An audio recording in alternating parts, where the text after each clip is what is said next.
Merhaba arkadaşlar, bu hafta sizlerle yine efsane bir içerikle birlikteyiz. 2 viral olmuş, güzel sonuçlar veren boyayı birlikte deneyeceğiz. Yani ikisini bir karıştırıp böyle Voltron oluşturacağız, iki süper güçle diyelim. Başlıkta da göreceğiniz üzere bir tanesi 10.1 palette, diğeri de yine palettenin 12.21'i. 10.1 küllü açık sarı, 12.21 gümüş sarı arkadaşlar. Üstündeki aynı kişi mi? Vallahi aynı kişi. Ama sonuçları aynı değil. Şöyle arkasını çevirmek istiyorum. Bu taraf 10.1, bu taraf 12.21. Bakın, doğal saç rengi bu. Bunlara çeviriyor. Doğal saç rengi bu. Bunlara çeviriyor. İkisi de 4 tane kadar açıyor. 8 haftaya kadar da turunculaşma karşıtı etkiliyor. Bir de keratin, pantenol, besleyici yağ içeren bir saç maskesi çıkıyormuş içinden. Ben ikisini de denedim ama bu bakım maskelerini kullanmadım. Kullanalım bari bu defa. Şimdi normalde Igora'nın 0.22'sini de buna katmak istemiştim ama bu boya için özellikle katmayacağım. Çünkü turunculuk, yani dorelik için kullanılan, rüştünü bayağı ispat etmiş bir boya Igora 0.22. Fakat herkesin bunu almaya durumu olmayabilir. Fiyatı birazcık yüksek açıkçası. Market boyaları kullanıyorsanız, alırsanız bu ikisini ne sonuç verecek diye ben sizlere bir ön bilgilendirme videosu çekmek istedim. Bir de çok merak ettim. Heyecan seviyorum biliyorsunuz. Bir önceki videoda, yani en son çektiğim video 10.1'di. Hatta saçlarımı aynı yerlerden 3 kere açıcıyla açtığım için artık kopmak üzereydi. Bununla beraber birazcık da böyle mahvetmiş olabilirim. 2 hafta dinlendirdim. Keratin bakımı da yaptım. Bu hafta umarım kopmaz diye düşünüyorum. İkisinin arasında bir fark var diye hatırlıyorum. Galiba bunun oksidanı 30'luktu. Bunun 40'lık mıydı? Bakacağım kullanırken. Ben de artık o kadar çok video çektim ki hangi boya ne yapıyordu? Gerçekten bazen videolarımı izliyorum. Uygulamada neler yapmışım onlara bakıp ondan sonra hatırlıyorum boyayı. O kadar çok içerik oldu ki, o kadar çok karıştı ki kafam artık. Ben de bazen kendi videolarımdan destek alıyorum diyebilirim arkadaşlar. Umarım bu da faydalı bir içerik olacaktır sizler için. Çünkü ikisi de viral olan, herkes tarafından konuşulan, uygulanan boya. Kanalı ilk kez izleyen, daha önceki videolarımda bilgi almamış olan ya da daha önce hiç açıcılı boya, açıcı kullanmamış olan izleyiciler de varsa onları da söylemek istiyorum ki arkadaşlar, boya boyayı açmaz. Yani doğal saç renginiz eğer bunlardan biri değilse böyle bir sonuç beklemeyin bir. İkincisi, bunlar açıcılı boyalar. Bunları ayırıyorum. Zaten içinde açıcı var. Performanslar açıcı kadar yüksek olmasa da gayet başarılı boyalar. Turuncusuz bir ton elde etmek açıcı kullanmadan imkansız. Hatta bir saçı bir defa oryalle açarak temiz bir platine çekmek de çok zor. Çok nadir oluyor arkadaşlar. Bazı saçlar çabuk açılıyor, bazı saçlar yavaş açılıyor. Hepimizin saçı farklı. Ben özellikle kanalda aynı saçta farklı boyalar nasıl performans sergiliyor diye bir seri çektim. Yani bende gördüğünüz sonuç sizde de aynı olacak diye bir şey yok. Fakat oradan mantık yürütebilirsiniz. Bu renkteki bir saç buna döndüyse bu boyayla, bu boya da böyle yapmış gibi bir mantık yürütüp belki boya seçimlerinize sizlere yardımcı olur. İstediğiniz renge yakın bir şey bulabilirsiniz diye çekiyorum bu seriyi. Lütfen iyi bir şey yapacağım derken kötü sonuç almayın. Hiç istemem yanlış bilgi vermeyi. Bu arada ben kuaför falan değilim. Gayet evde. Ben de herkes gibi market boyalarıyla saçlarımı boyaya boya bu hale gelmiş biriyim. Sadece paylaşıyorum. Hani bir arkadaşınıza söylersiniz ya ben şunu kullanıyordum, bu daha iyi oldu ya da şöyle bir şey denedim çok tatlı gibi bir fikir alışveriş kanalı benim kanalım. Baştan söyleyeyim. Boya boyayı açmaz. Açıcıyla açılmamış saç çok zor turuncusuz bir sarıya döner arkadaşlar. Yani hatta galiba göreceğiz bakalım.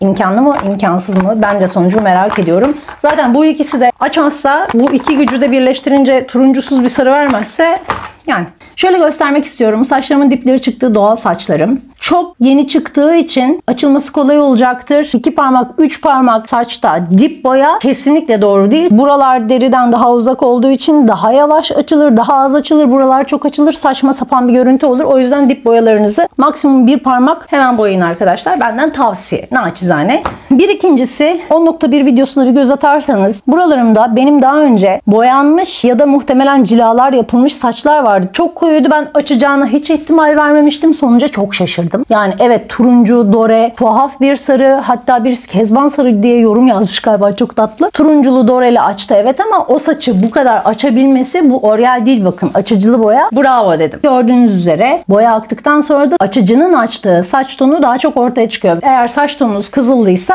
daha çok böyle turunculaşıyorsunuz. Benim öyle mesela. O yüzden şu anda boya aktıktan sonra bende verdiği sonuç bu. 10.1'i kullandığım dönemlerde ben bunu sürekli dip boyası olarak uyguluyordum ve bu turunculuğun Masanın üstüne de sürüyordum dibim gelmişken. Şöyle taşıra taşıra sürüyordum. Bunu çok tatlı bir sarıya çekebilmiştim. Hatırladığım kadarıyla çok sene oldu ama şuradaki turunculukları aldığını, açtığını hatırlıyorum. Ben şimdi uygulama yaparken kendi saçıma sadece dip boya yapmayacağım. Sadece buraya taşırmayacağım arkadaşlar. Şuralarda kopma riski olan saçlarım var. Olabildiği kadar dikkat ederek ayıracağım ve koyu olan bölümlere de boyadan biraz sürmeye çalışacağım. Ne kadar kurtarırsak kârdır diye. Şöyle de bir folyo grubum var. Hazırladım baştan. Herkes ulaşabilsin diye 0.22 koymuyorum. Elinizde varsa tabii ki koyabilirsiniz çok az. Çünkü 12.21 var. Yani buna çok ihtiyaç olur mu bilmiyorum. Ben koymayacağım. Bu iki boyayla ne sonuç alabiliriz görelim diye. Bir de Bioplex diye bir markanın böyle sürekli gösteriyorlar saç protein diye. Bir arkadaşım dedi ki Canan saç kökten beslenir. Yani keşke almasaydın dedi. Henüz denemedim. Deneyeceğim yine de. Belki yumuşaklık veriyordur, parlatıyordur vesaire. Açıcıların içine, boyaların içine koyuluyor diye aldım. Fakat şu anda bizim sonucumuzu değiştirmesin diye bunu da uygulamayacağım arkadaşlar. Bunu katmayacağım. Fakat lütfen bilen ve uygulayan biri varsa, kullanan biri varsa yorumlara bana yazarsa çok sevinirim. İşe yarıyor mu bilmek istiyorum. Saç boyasının rengini bozuyor mu? Ya da gerçekten saçı koruyor mu L'Oreal içine koyulduğu zaman? Bir de bir sorum olacak. Saç kremin içine koysak işe yarar mı? Bana bir yazın ne olur. Teşekkür ediyorum şimdiden. Şimdi ben saçlarımın arkalarını topladım. Arkalarım benim koyu biliyorsunuz. Burayı topladım. Boyayacağım bölüm burası. İşlem yaparken konuşmayacağım bu videoda. Saçlarım çok yıpranmış durumda. Sarıları kurtarırken anlatamayabilirim. Hızlı uygulamam gerekecek. Boyanın etkisi çünkü süreyle azalıyor ya. Her yere eşit uygulansın diye. O yüzden konuşmadan çekeceğim uygulama bölümünü. Bu boyayı 1'e 1 oranda hazırlayacağım. Yani bir tüp bu boyaysa bir tüp bu boya. Bir tüp içinden çıkan oksidanıysa bir tüp içinden oksidanı şeklinde hazırlayacağım. Fakat bu boyaları 2'ye bölüp 2 defa da hazırlayacağım arkadaşlar. Çünkü 10.1'i uyguladığımda bakın ilk önce buraya sürmüştüm. En sonunda buraya sürdüm. Çok büyük bir fark görmüyor olabilirsiniz ama ilk boyayı yıkadığım anda öyle büyük bir fark vardı ki burayı açmış. Ben buradan bu saçı boyayıp buraya gelene kadar boyanın etkisi süreyle azaldığı için burası kadar açmamıştı. O yüzden bir bölümünü önce boyayacağım. Diğer bölümünü de sonra boyayacağım. Ama karışım yine birebir aynı olacak. Bir tarafı başka bir tarafı başka boyamayacağım bu videoda yani. Hemen uygulamaya geçiyorum. Boya karışımlarını göstermeme gerek yok zannediyorum. Şöyle içinden oksidanları, boyaları gösterelim sadece. Şöyle bir tüp boya. Bu 10.1'in şöyle kaçlık? %9'luk oksidan. 12.21'de de yine bir tüp boyası. Tek fark var. %12'lik oksidan. Yani daha hızlı, daha çok çalışan oksidan. O yüzden yarım kullanacağım. Yarım bundan, yarım ondan, yarım bundan, yarım ondan. O şekilde hazırlıyorum arkadaşlar ve hemen geliyorum. Uygulamaya geçiyoruz. Ne kadar sürede, ne kadar açtı, buraları neye çevirdi? Videonun sonunda bunlara tekrar ayrıntılı bakacağız. Turunculuklarım, şuraya bakın. Buralara elimden geldiğince uygulayacağım ve sonucu göreceğiz. Hadi hemen boyaları hazırlayıp geleyim. Boyalar nasıl hazırlanıyor diye merak eden varsa bu video uzun bir video olsun istemiyorum. Diğer videolara gidip bakabilirler. Zaten arkadaşlar karıştıracak bir şey yok. Bu ikisini bir kaba koyuyorsunuz. İyice karıştırıyorsunuz. İyice. O kadar. Şöyle karıştırıyorum arkadaşlar. Sıktım yarım şartıp. Karıştırmak çok önemli. Çünkü iki farklı boya var içinde. Homojen bir şekilde dağılması lazım. Oksidanlardan bir tanesi %9'luk, diğeri 12'lik. Yani bir tanesi 30'luk, diğeri 40'lık oksidan. 12-21'in oksidanı daha kuvvetli. Hemen eldivenlerimi de takıyorum. Ben eldivenleri bantlıyorum arkadaşlar elimden çıkmasın diye. Çerçeveyle başlayacağım.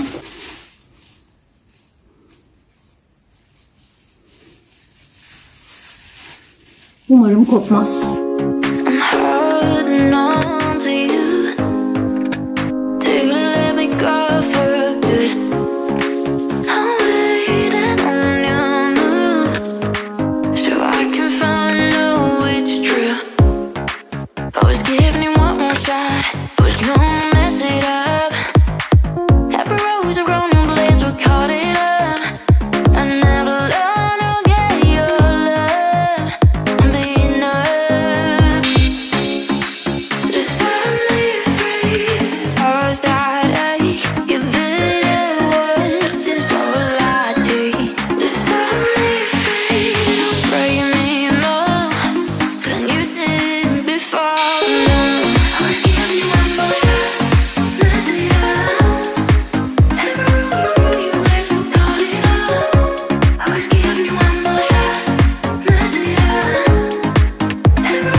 oldu. 10 dakikada sürdüm galiba. Yani süreye bakıyorum, çok keskin kokuyor.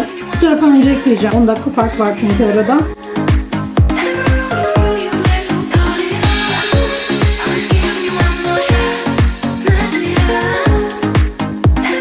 Boyayı bitirene kadar bayağı bir süre geçti. Bakın buralar gümüş gümüş olmaya başlamış, gri gri. Bunun sebebi 12-21. Ben diğer tarafa 12-21'i yarım koydum. 10.1'i tam koydum bu arada. Göreceğiz bakalım. Bir de öyle deneyelim diye ben yine yarım yarım oldum. Bu tarafı beklersem eğer burası böyle gri gri olacak iyice. O yüzden bu folyoları açacağım ki ısıyı biraz düşüreceğim saçtaki. Artık boyanın bulaşması biraz daha az. Birbirini dengelesin diye, biliyorsunuz ısıyla daha çok işliyor. Bu tarafı da bekleyeceğim. Bu arada fön makinesi vesaire kesinlikle tutmayın arkadaşlar. Saçınızı turunculaştırır. Burası 35 dakika olmuş. Bakın zaten grileşti. Bu griler 2 yıkamada gidiyor. Benim asıl merak ettiğim, şimdi dip boya yaptık zannediyoruz kendimizi ama ben dip boya da değilim. Dibi zaten açar. Ben şuralardaki koyuluklardaydım ve hala görüyorsunuz koyu. Işık o kadar iyi ki ben burada ne görüyorsam siz de orada öyle görüyorsunuz. Birebir aynı arkadaşlar. Çok uğraştım bu ışıkları bu hale getirmek için. Buradaki renk neyse orada da o. Görsel birbirine aşırı derecede yakın. Bu da beni çok mutlu etti. Çünkü makyaj videoları için bayağı bir uğraştım. 2-3 saat ışık açısı vesaire çalıştım, yaptım. Açıcı gibi hiçbir şey açmıyor. Ama tabii ki bu bir boya. Fiyatı zaten yaptığı işleve göre çok iyi bir boya. 2 boya da öyle. Bakın diplerimi nasıl açmış. Şu tam dipleri görüyor musunuz? Saç dibi çok açık olurken buralara doğru koyu kalıyor. İşte bu yüzden saçlarınızın diplerini çok uzatmayın. Eğer 10.1 olsaydı bu saç, şimdi grilikler olmayacaktı. Daha çok açılmış görünecekti. Ama bu grilikler de, bu gri yansıma da doreliği biraz kesiyor. Bildiğim bütün her şeyi yapıyorum bakın. Saçlarımın diplerini ıslatacağım. Boya diplerde yavaşlasın diye. Bakın dipler nasıl açılıyor? Saçlarım yıpranmış arkadaşlar. Eyvah eyvah. Gerçekten yıpranmış. Ben bu tarafı yıkamaya alıyorum, ben bu tarafı. Bir videoda daha olmuştu. Saç uzamaya başlamıştı. Koşa koşa yıkamaya gitmiştim. Aynen öyle. Gidiyorum. Gördüğünüz üzere gri. Ben şu an bakım maskesi yaptım saça. Kopma olmamış. Şu çok açık oryalli olan yerler tabii ki griye dönmüş. O çok normal. Kuruyunca daha çok belli olacak ama 2-3 şampuanlamadan sonra zaten kalmıyor.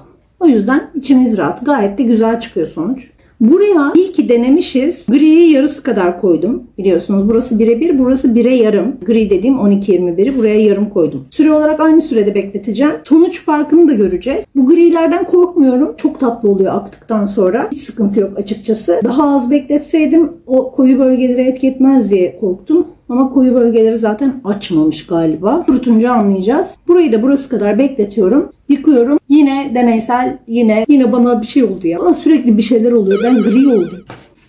Bakın burada da grilik var ama böyle çok değil. Burada da bir 5 dakika kaldı. 5 dakika sonra tamamdır işimiz. Geldim arkadaşlar. Yıkadım. Açalım. Saçlarımızın bakın gri bölümleri şöyle. Bu taraf 1'e 1. Burası 1'e yarım. Burada var mı? Burada grileşme yok. İyi ki test ettik. Kurutalım. Hey, I was doing just fine before I met you. Drink too much and that's an issue, but I'm okay. Hey, and tell your friends it was nice to meet them, but I hope I never see them again. I know it breaks your heart. Moved to the city and I broke down crying. 4 years so cold, now I'm looking pretty in a hotel bar, and I can't stop. No, I can't stop. So baby, pull me closer in the backseat of your Rover that I know you can't afford. Like that tattoo on your shoulder, has the sheets right off the border of the mattress that you stole from your roommate back in Boulder. Buyurun. Saçımız. Dipler biliyorsunuz yansımadan dolayı her zaman daha koyu görünür. Şöyle.